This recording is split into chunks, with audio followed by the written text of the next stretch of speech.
company.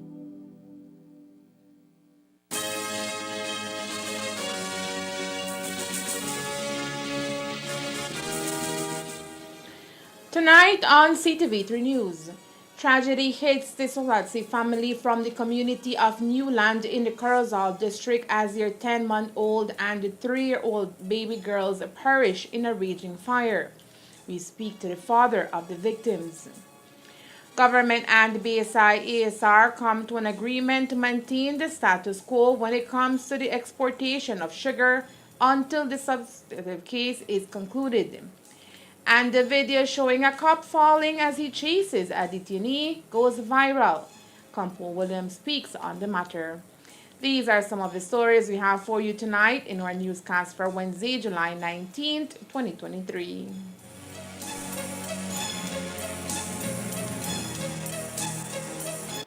Me encuentro recluida porque fui acusada de inhumación, exhumación de cadáveres, profanación de cadáveres y homicidio de 13 personas. Ellos decían que era santería, nosotros decíamos que era satanería. Yo nunca me imaginé que a mí me iban a aventar todo lo de Adolfo. Quien jefaturaba y quien ordenaba y quien tenía el poder y el peso de decisión pues era Sara.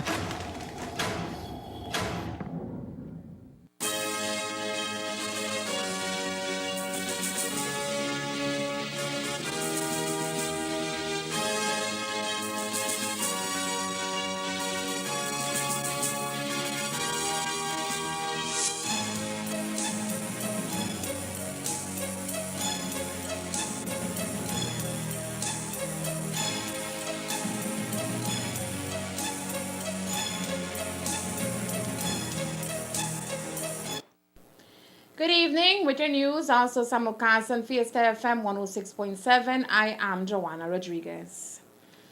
There is a devastating and heart-wrenching story to report on tonight.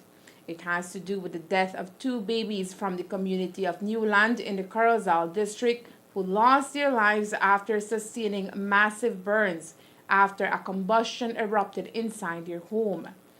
The charred remains of 10-month-old Sarah Sawatsky was recovered by her father during the inferno, while her sister, 3-year-old Anna, died at the Carl Huster Memorial Hospital early this morning while receiving treatment. The incident occurred at around 7:30, and it all unfolded as a 15-year-old Justina Sawatsky assisted her mother, 38-year-old Elena, to light a kerosene lamp. Our reporter, Elmer Cornejo, met with the family today and filed the following report. 2 babies from the community of Newland in the Corozal district are tonight dead after their house caught fire last night at around 7:30. The charred dead body of 10-month-old Sarah Sawatsky was recovered by her father while the house was being devoured by the inferno. By the time Henrich Sawatsky was able to reach to her, she had already sustained massive burns. The second victim, 3-year-old Anna Sawatsky, sustained severe burns and she passed away at the Carl Huster Memorial Hospital early this morning. The devastating incident has left the close-knit community of Newland in shock. But what caused the inferno? According to reports, death came knocking on the door of the Sawatskys as 15-year-old Elena Sawatsky was assisting her mother, 38-year-old Justina, to light a kerosene lamp. As Elena poured the kerosene inside the lamp, her mother was using a lighter to illuminate the room. Apparently, that is when an explosion occurred, causing a massive fire inside home. Elena, Justina, 13-year-old Jacob, Anna and Sarah remained trapped inside a concrete bungalow house as the flames devoured everything in its path. Today we caught up with the devastated Henrich Sawatsky and his family as he spoke to investigators at the Northern Regional Hospital grounds. Pues la señora estaba cargando una lámpara y se fue gasolina. Se reventó el galón. Como no tenían el flash ahí, estaban usando lighter para alumbrar. Para llenarlo. Ajá. Siempre así lo hicieron, pero como esa vez fue gasolina. Antes lo hacían con kerosene y esta vez lo estaban haciendo con gasolina. El mismo galón, pero algún error pasó. No sabemos exacto qué pasó, pero el mismo galón y ya. ¿Quién es el que estaba transfiriendo el líquido a la lámpara? Mi esposa, mi hija lo estaba llenando y mi esposa tenía la lámpara ahí, El lighter. alumbrando. Okay. Y entonces cuando eso estaba sucediendo, ¿quiénes estaban alrededor? ¿Estaban alrededor sus otros hijos o resultaron de que llegaron después de que estallara la lámpara? No, ahí estaban, le estaban siguiendo a su mamá. Cuando ella quiere prender la lámpara, lo estaban siguiendo a su mamá y ahí pasó. Ellos estaban siguiendo a su mamá. Fue la hora que los hijos no quieren dejar a la mamá. While Henrich was unable to recount the details of what happened inside the home before the eruption, and if it was kerosene or gasoline that was poured into the lamp, Henrich claims it was the vessel that contained the fuel that exploded and caused the fire. Reventó el galón y se quemaron. El galón me imagino es de glass. El galón, Vidrio. no, Lámpara. sí, es de vidrio, pero es el galón que se reventó. No fue la lámpara que se reventó, fue el galón de queroseno que se reventó, porque era queroseno, no gasolina, ¿va? Era, pues, no sabemos exacto qué era, pero no era kerosene. Kerosene no hace eso. Ahí estaban mi hija de 15 años y Jacobo solo se metió ahí para sacarlo. Por eso se quemó. En ese instante, ¿dónde usted estaba? Yo estaba como 100 metros encima de una máquina fumigando. Cuando oí la bulla y fui corriendo a sacar a mi hija que estaba llorando ahí. ¿Qué es lo que vio cuando usted entró? Fuego y la hija quemado. ¿Cómo usted se lastima en la mano? Porque lo agarré mi hija ahí, estaba en el juego. While the incident happened around 7:30 last night, it was not until 10 p.m. that the family arrived at the Northern Regional Hospital for emergency aid. Immediately after, 3-year-old Anna was rushed to the KHMH, but as mentioned, she passed away in the wee hours of this morning while receiving medical care at the intensive care unit of the hospital. ¿Cómo hicieron para conseguir asistencia médica? La camioneta. ¿En la camioneta? Sí, ahí pasó una camioneta, el vecino vino Ana a buscar a nosotros para llevarnos. ¿Y qué son los grados qué es el grado de las quemaduras de las otras personas involucradas? Todo más en las manos y a mi hija se quemó su piel. ¿Su hijo de Mi cuántos hija. años? Su hijo de 15 años. 15 años. La policía solo me dijo si es accidente, es accidente. Okay. Ahora los nenes que están en KHMH en Belice, ¿cuántos son y qué edades tienen? Solo fue una hija, Ana, y ya se murió. Sí, la primera ya estaba muerta, se quedó en la casa, pero la otra, Ana, llevamos en el hospital y ahí se murió también. Entonces sus hijos murieron. Dos hijas que se murieron ¿El de 10 meses? y de casi 3 años. While the youngest two of the Sawatsky family lost their lives, Jacob, Elena, and their mother Justina are listed in a stable condition at the Northern Regional Hospital. Elmer Cornejo, CTV3 News. There has been no formal report up to news time from the fire department on the incident. In less than 24 hours, the North has witnessed 2 fire incidences, and both unfolded in Mennonite communities in the Orange Walk district. The most recent incident was reported to police last night. It happened in the peaceful and closely knitted community of Newland located outside the Orange Walk district. The Sawatsky family lost 2 of their youngest children, 3-year-old Anna Sawatsky and 10-month-old Sarah Sawatsky, who died in the inferno. As per an earlier police report, 15-year-old Helena Sawatsky was pouring kerosene inside a lamp while her mother Elena used a lighter to illuminate the room. That is when an explosion occurred, causing a massive fire inside the home. Commissioner of Police Chester Williams today provided an update in relation to what police has been able to gather so far in this tragic fire mishap. The fire in Newland last night or yesterday, what we have gathered is that they may have been dealing with a lamp or something to that effect, and they believe that they were putting kerosene in the lamp when in fact it may have been gasoline. And when they lighted it, it blew up, causing injuries to the individuals. I think one person passed away. Police are still looking at that matter. Fire department is also involved, and then we'll see what the outcome of the fire investigation is going to be. Is there any possibility of some type of charge, maybe even negligence? At this time, we cannot say. We need to await the report from the fire department, and then we see how we go from there. And while police are still waiting for the fire department's report on last night's fire in Newland, it is also expecting a report in order to move forward in its investigation surrounding Monday's crude oil tank explosion at Camp 8 in Shipyard that happened around 5 p.m. As we have reported, on Monday evening, a crude oil tank exploded while transferring crude oil to the stationary tanks of 66-year-old Benjamin Crane.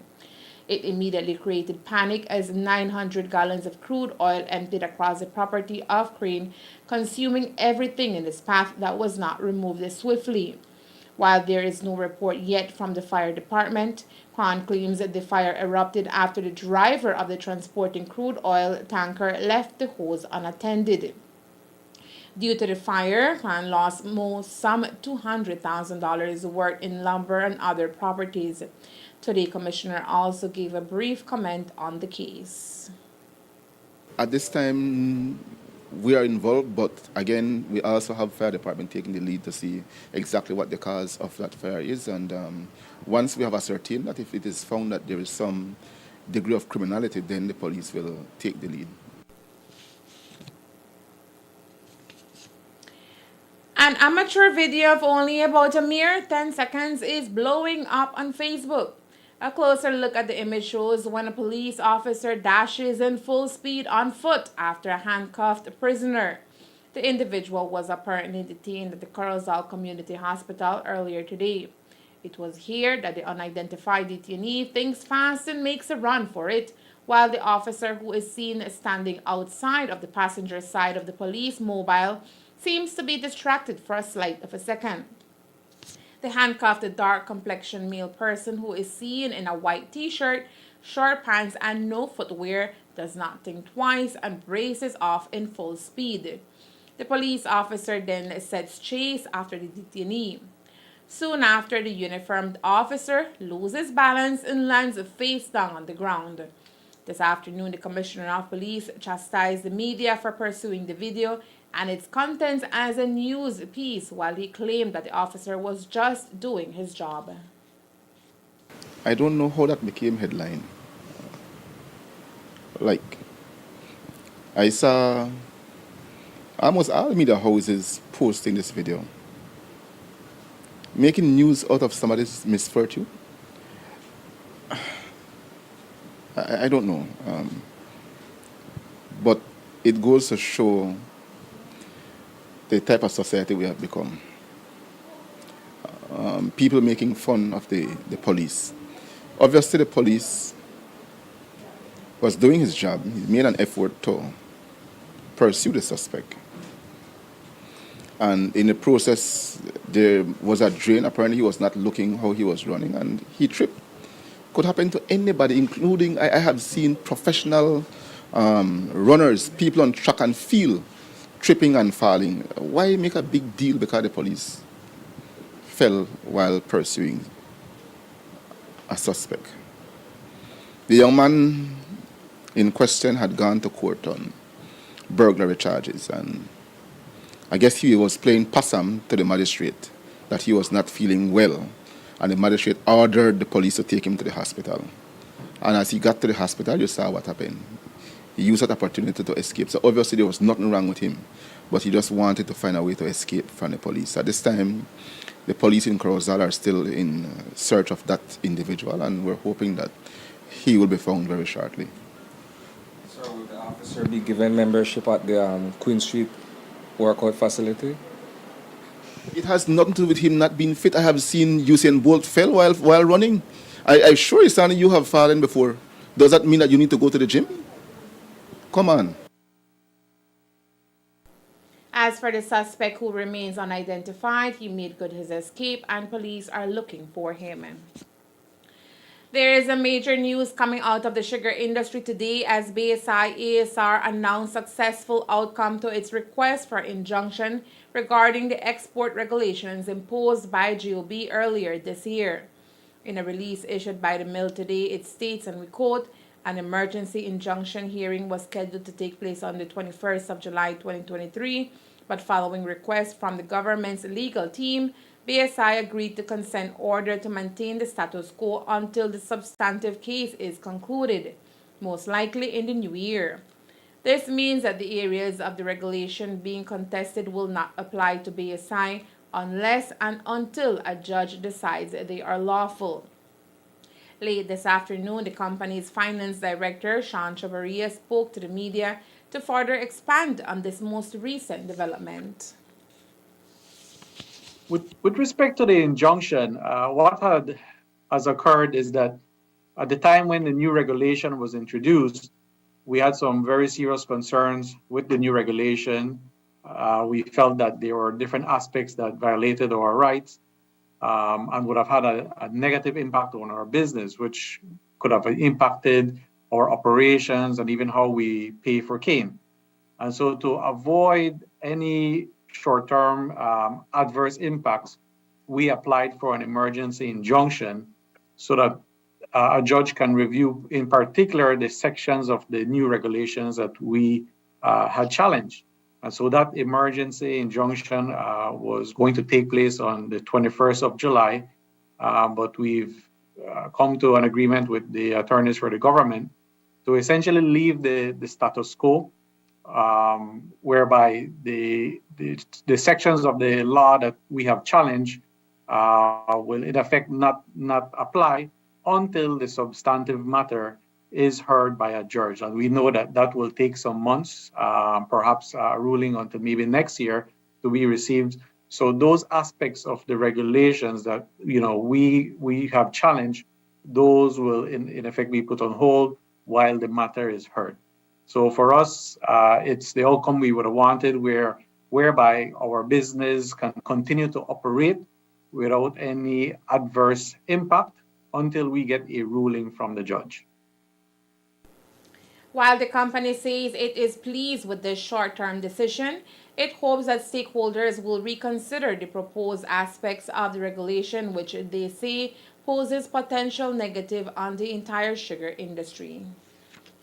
The impact that it could have had is that if there were certain sections of the regulations which we believe we cannot comply with from a practical and a legal standpoint, and if we don't comply, then it gives the power to the minister and the Sugar Industry Control Board and the Supplies Control Unit to not issue us a license to export sugar or a permit to export sugar. And so if we are unable to export sugar, it means that we cannot function as a business. So if we're not selling sugar, we're not collecting revenues, which we then use in turn to pay farmers.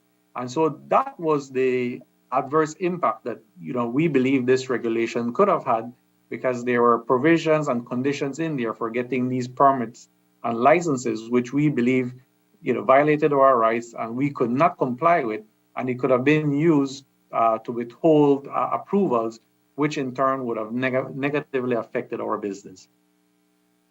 Consent order relieves BSI ASR of certain aspects of the regulation, like becoming the conveyor of fair trade premiums to farmers, but the need to apply for a license is still enforceable.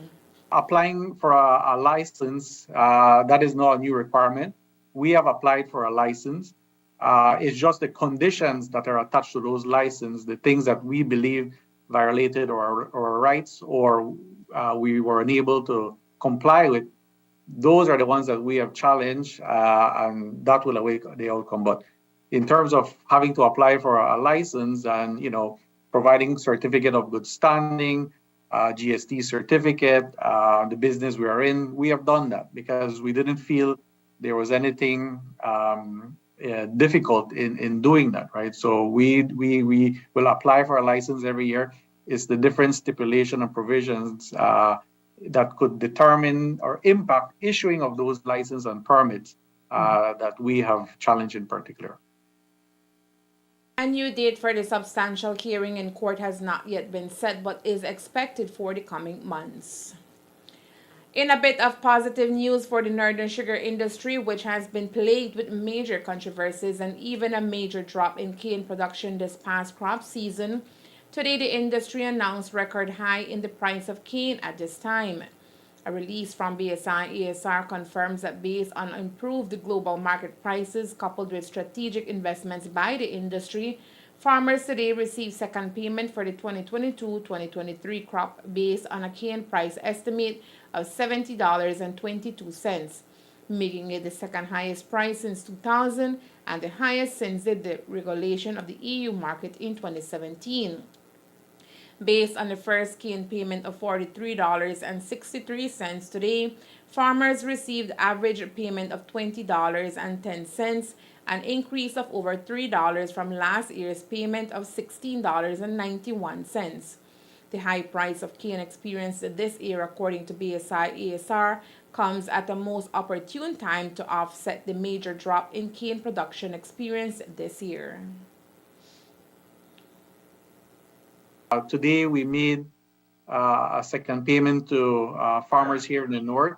The second payment estimate is $70.22, which, as highlighted in our press release, is the second highest since 2000. And so it's 2 consecutive years of very good sugar prices, certainly much higher than last year. The cane price estimate of last year was just over $63. Now it's $70. So we're at this point close to the final payment for last year, which was just over $70 as well. So it's a good news item. It's something that's positive for the industry. We know that farmers have been struggling with high inputs, and we hope that with the higher cane payment, the farmers can now have some funds to put in fertilizer, herbicide into their fields, perhaps even manage pest control if we are observing froghopper during this rainy period. So we feel that this is something good for the industry. It's down to improve global sugar prices, but also the investments that BSI has been making in expanding value-added production, lowering logistics costs through the Big Creek investment.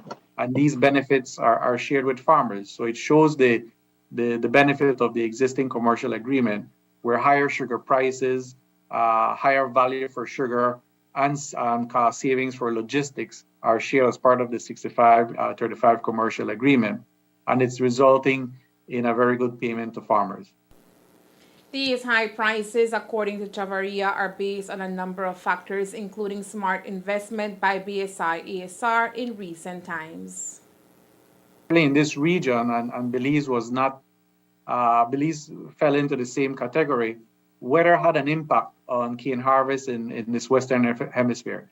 So Mexico, Guatemala, all the Central American countries have had a tough harvest season where cane supply was down, and therefore it created a shortage of sugar in the global market.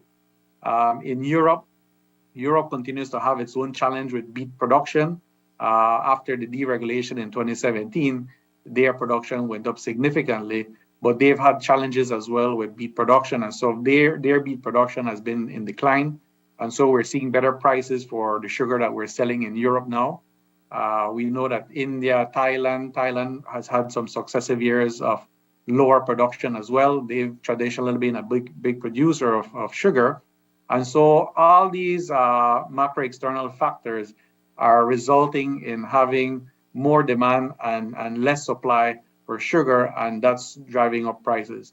Other commodities are also going up.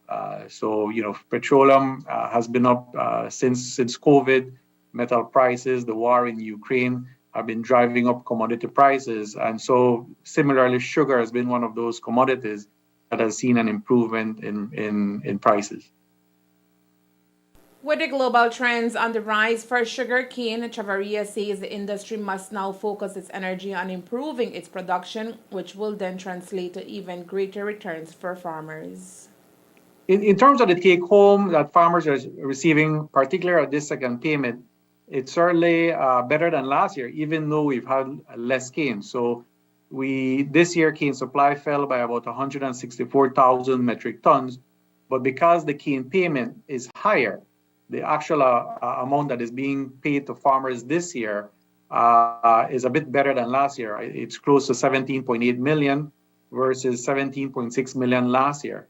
So the higher cane price is, in a sense, offsetting the lower cane supply. So it shows the potential that if we had more cane, then the amount of income this year to the industry would have been much higher as well. And so that's the area that we would hope stakeholders start to focus on, because we are concerned about the lower cane supply. We do know that costs for inputs have gone up, but with these improved prices, we hope to see that farmers start putting investments into the field. We know that in terms of the environment, it's not been the best one in terms of investment, and that's why we put out in our release that we hope that stakeholders can evaluate where we stand after 2 years, and try to find some renewed optimism in the industry, so that we can take advantage of the current market conditions, because it would be a shame if we can't take advantage of the good prices when we have the ability to do so. So we hope that farmers invest this off season to try to put more inputs so that we can have more sugarcane next year. We're obviously dependent on the weather, and we can only wait on Mother Nature for that. But the things that we can control, we would hope and expect that everyone does their part to ensure that we can get the best possible production. The hope, according to BSI ESR, is that global prices remain steady, which would then translate to greater returns for farmers, which will be seen in the third payment scheduled for November. Coming up next, calling on all musicians to enter the National Song Competition. Stay tuned. Me encuentro recluida porque fui acusada de inhumación, exhumación de cadáveres, profanación de cadáveres y homicidio de 13 personas. Ellos decían que era santería, nosotros decíamos que era satanería. Yo nunca me imaginé que a mí me iban a aventar todo lo de Adolfo. Quien jefaturaba y quien ordenaba y quien tenía el poder y el peso de decisión, pues era Sara.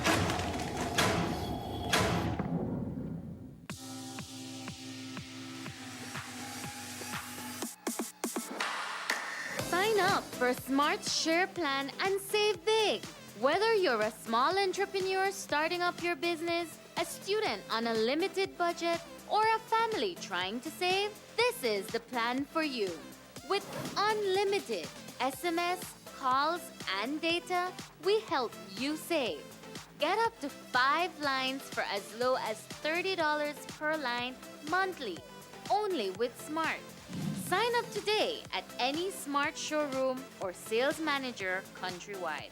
So get your business going, share more memories with friends, and be ready for the day with Smart.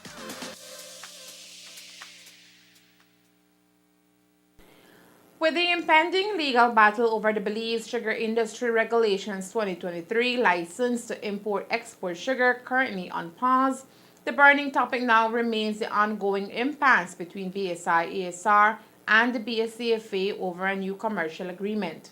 While negotiations were on a temporary pause on that end as the BSCFA settles the issue of fair trade payments, BSI-ESR says that dialogue must reignite soon for the benefit of the upcoming crop season scheduled for December.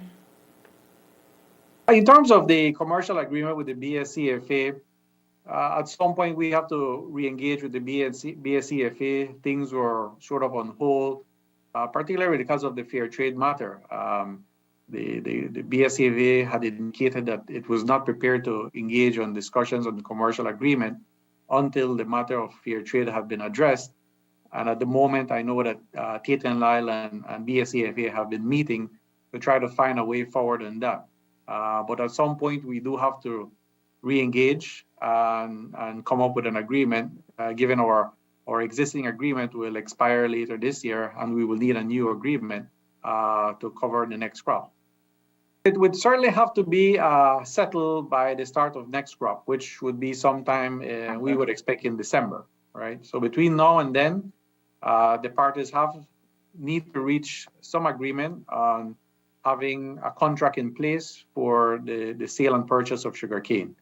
At some point, we will have to re-engage during the next 5 to 6 months to discuss and agree a way forward. Musicians from across the country are being called to enter the National Song Competition being relaunched this year after 3-year hiatus. This year, the song is being relaunched under a different scheme, and the folks over at the National Institute of Culture and History, NICH, are making the call to veteran musicians to enter their submissions for a chance to have their song chosen as Belize's national song for the upcoming independence celebrations. And of course, the chance to win $20,000. This is a new song competition, if you want to look at it like that. This means that the format of the competition is different from what we had before. I think the last one was in 2019. This, I would say, the main difference is that this national song competition is targeting the more veteran and professional members of the Belize music industry. We recognize that the Belize music industry is very vibrant, but it has musicians and artists at different levels of their career.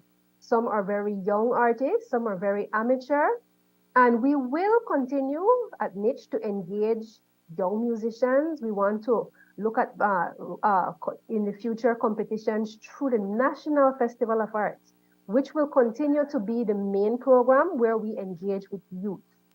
But that is the first difference. There is no junior category in this national song competition, right?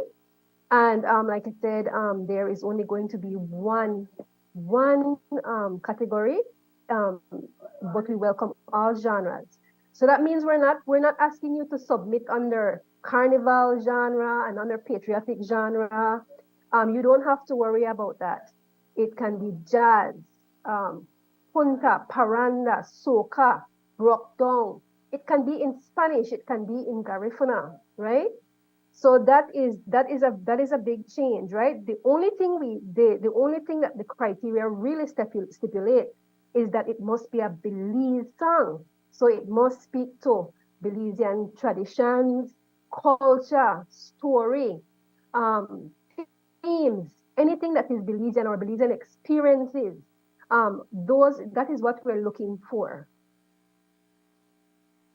Director for the Institute of Creative Arts, Kim Vasquez, says the National Song Competition is looking for song submissions that represent Belize, its people, culture, and heritage.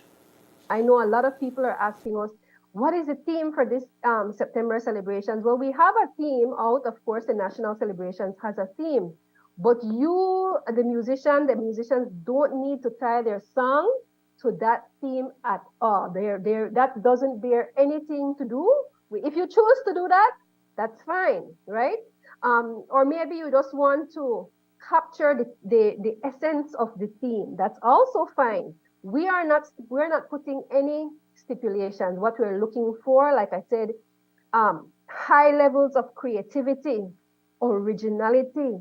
We are looking at professionalism, professional standards. We're looking for good arrangement and the composition of the music. That is what we want. We want that this has the potential to become a hit and will become part of our music legacy and our music heritage in Belize. That is what we're more concerned about. Not really if you put the theme in there or even if you put the word Belize in there, right? You have to find creative ways with your songwriting skills and your music composition skills to bring forward a strong song. And we also, of course, the format of the competition speaks to that the finalists will be required to perform with a live band. You will not be using backing tracks.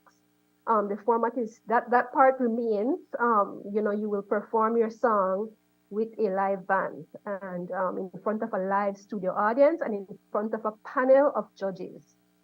At this stage of the competition, for this revival and this particular year, there is no audience voting as well. Okay, this is a very technical competition. There is going to be a professional panel of judges that have worked within the music sector for many years, and they will be the judges for the competition. The deadline for submissions is August 16th. Interested musicians are asked to log on to the niche website to find out more about this year's competition and get a chance to become part of our country's history through the performing arts. Deadline is August 16th. That is for your submission. And I encourage all musicians, to reach out to the contact information that we have posted in the public to receive the information package, because there are criteria, there are guidelines that you will need to follow. Again, like I said, this is a professional level competition. So we are looking for an MP3 of good quality, properly recorded, to accompany your submission. Everyone can submit up to 3 entries, but only one of those entries would be making it to the final. Okay, and another thing is that you will have to submit your lyric sheet. If it is in Spanish or if it's in Garifuna or another language, you will need to submit that translation to us. We are asking for your artist bio. We want, again, your headshot. We expect that you will send us a good quality photo. And like I said, a bio, who you are, what is your style of music? Tell us a little bit about yourself. Again, because we are anticipating for participants that come ready to have a strong stage presence, and that they're serious about their music career and are serious about moving the Belizean music industry forward. So, we're looking to also have even a cover art for your song, because if your song makes it to the finalist round, immediately we will release it and launch those finalist songs on YouTube and promote them to the public. Like I said, whether or not how many finalists we will have, or even if we will have any finalists, is determined by what comes in. And that is very clear in our information package, in our guidelines, that we cannot say to the public or the music industry how many finalists we will narrow it down to. We have an idea that we're hoping to achieve, but it has to be within the standards and the criteria that niche and the national celebrations are looking for. And that is why the prize is so attractive, right? One national song, one song that will represent us as a nation, that will speak to, like I said, our heritage, our culture, our traditions, our stories. One song, we want this one national song to come out, right? And we want it to be of lasting impact. Once more, the deadline for submissions is August 16th. For full guidelines of the competition, you can email niche at icapprogramofficer1@nichebelize.org. Major crimes increased from 476 in the first half of 2022 to 510 in the first half of 2023, according to statistics from the Belize Crime Observatory. While murders are down and robberies and unlawful sexual intercourse, rape was up slightly by 5 and theft by 10. In the area of drugs, the police seized sizable quantities of processed cannabis, cocaine, and crack cocaine, but 22 fewer firearms. Double the number of firearms from last year was reported stolen, 20, with only 2 recovered, while 46 were reported lost. When it comes to murders, by the count of the Belize Crime Observatory, BCO of the Ministry of Home Affairs, there have been 15 fewer murders, a total of 44 reported in 2023 compared to the midpoint of 2022 when there were 59. In 4 of the first 6 months of 2023, there were fewer murders compared to the same month in 2022, January down from 12 to 4, and in April, May, and June. There were the same number of murders in February, 8, and 1 more in March. The second quarter, which is April, May, and June, saw 25 murders reported compared to last year's 33 in the same period. Police have so far arrested 18 persons for this year's murders, down 4 from last year's 22 arrests in 59 murder cases. In the second half of 2022, there were 54 murders reported as observed by the BCO. 11 in July, 3 in August, 13 in September, 7 in October, 9 in November, and 11 in December. With major crimes down, the Compol told the media today it is attributed to a number of factors. Don't tell that to the leader of the opposition. He has a different view. And just to correct you, major crime overall is down. When we compared this year figure to last year, it is down. But where you'll see it appears to be up is because this year we are comparing reports for which court action were requested as well as those for which court action were not requested. Last year's statistics was only court action report. So if we put together the aggregate of court action and non-court action reports, the number of reports so far this year is down compared to last year. So overall, major crime is down. Don't let nobody play politics with crime or let nobody try to fool the public that they have the answer to crime. I think that the strategy we have in place right now with the LIU, the all-of-government approach, is working. Yes, there is more that needs to be done, and we're trying to get those other things done. We now have the new leader of LIU installed, and she's coordinating with the different organizations to make sure that we come together and look at the other areas that we need to focus on to make sure that we can address the issue of crime. But again, no matter what we do, there is always going to be crime. Certainly, we can do more to manage the crime situation better, and that is exactly what we're doing. On June 16, 2023, delegates from Antigua and Barbados, Belize, Bermuda, Dominica, Grenada, Guyana, Jamaica, Montserrat, St. Lucia, St. Vincent and the Grenadines, Trinidad and Tobago, and Turks and Caicos gathered in Belize City to participate in the opening ceremony for the annual Caribbean Public Services Association CPSA conference. Belize is hosting the conference, uniting representatives from 13 public service unions in the Caribbean. The conference is being held under the theme Fortifying Public Service Unions, Safeguarding Workers for a More Resilient Caribbean Labor Movement. The conference aims to address critical challenges faced by public service employees and to foster collaboration among regional unions to create a more robust and resilient workforce. Key issues for discussion include job security, worker rights, equitable wages, professional development opportunities, and strategies to mitigate the impact of economic challenges and natural disasters on the labor force. A highlight of the opening ceremony was the keynote address delivered by Henry Charles Usher, Minister of the Public Service, Constitutional and Political Reform, and Religious Affairs. Minister Usher emphasized the importance of public service unions in protecting the welfare and rights of workers, fostering inclusive and sustainable economic growth, and promoting social justice across the Caribbean. He also expressed his sincere gratitude to all participants, speakers, and sponsors who contributed to the success of this significant event.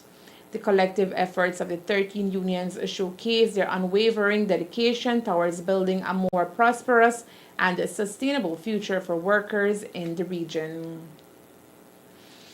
As is today, the Commissioner of Police stands as the only person in the Belize Police Department that can sign and approve or reject a gun license application. But this is about to change as GOB has approved the establishment of a Firearms and Ammunition Control Board. The information made available today is that members of the board have already been identified. The announcement was made this morning by Minister of Home Affairs Karim Musa during his appearance on the morning show. We were also able to get comment from the Compol on the formation of the board and the fact that some powers are being stripped from him. We felt it necessary as part of our comprehensive review of this system to create a board. I know a lot of people have been inquiring about this board. Who's going to be on this board? Who's going to be on the board? And so let me firstly say that we will have on the board a magistrate. So coming from the judiciary, we're going to have a magistrate sitting on the board, and that will be on a rotational basis. So it won't just be the same magistrate for 10, 20 years. It will be on a rotational basis. We're going to also have the head of dangerous goods. So it's a police officer who is in charge of dangerous goods. It's not the commissioner of police, but another officer. That officer can change at any time as well, so it's not going to be the same officer, like I said, that is going to be ingrained in the particular board. And finally, it's a 3-member panel. Finally, we're going to have the CEO of our ministry, whoever that may be at any time, to be sitting on that board. So that is going to be the composition of the board. I don't have a view. If that's the wish of the minister in terms of the composition of the board, then that is the minister's prerogative. I have nothing to say. Do you feel like with these members it'll be, because nobody is uncorruptible, I guess, but do you feel like it'll be harder for people to go through some backdoor, whatever backdoor they were going through, in order to get these licenses? Like I said, we cannot be naive to think that a board is going to solve our problem. I have given an example of Jamaica, where there is a board. And right now, as we speak, there is queries in Jamaica because of the fact that there are a number of criminals who get gun license through the board. I always believe that the police, regardless of who the commissioner of police may be, the commissioner of police will always be more stricter in granting gun license, because we know that when gun licenses are issued, what the effect it can have not only on the society itself, but on the police officers who respond to criminals and criminal activities. And so we're going to be extremely slow in granting gun license to persons who do not meet the criteria. So to say that the board is going to make it better, I am not going to say that. I'm not going to say either that the board is going to make it worse. The proof of that is going to be when it happens. Then we'll see how it goes from there. Once firmed and legislation is passed to give constitutionality to its parameters of work, the Commissioner of Police will rescind having to be the sole person who rejects or approves a gun license. However, when the board is formed, their task will be to form new regulations and criteria for the approval of firearms licensing, training and certification of license holders, and the development of a plan for the digitalization of the firearms and ammunition licensing system that will replace the existing manual system. And that's the news. We invite you to join us for another newscast on Thursday, July 28th here on CTV3 and Fiesta FM 106.7. Remember that to read a text version of the news, you can visit our website at ctv3belizenews.com. You can also log on to our Facebook page for current stories at facebook.com/CTV3BelizeNews or our YouTube channel at CTV3 News BZ. Remember to wash your hands and remain safe. From all of us here at CTV3 News, thank you for watching and listening. Good night.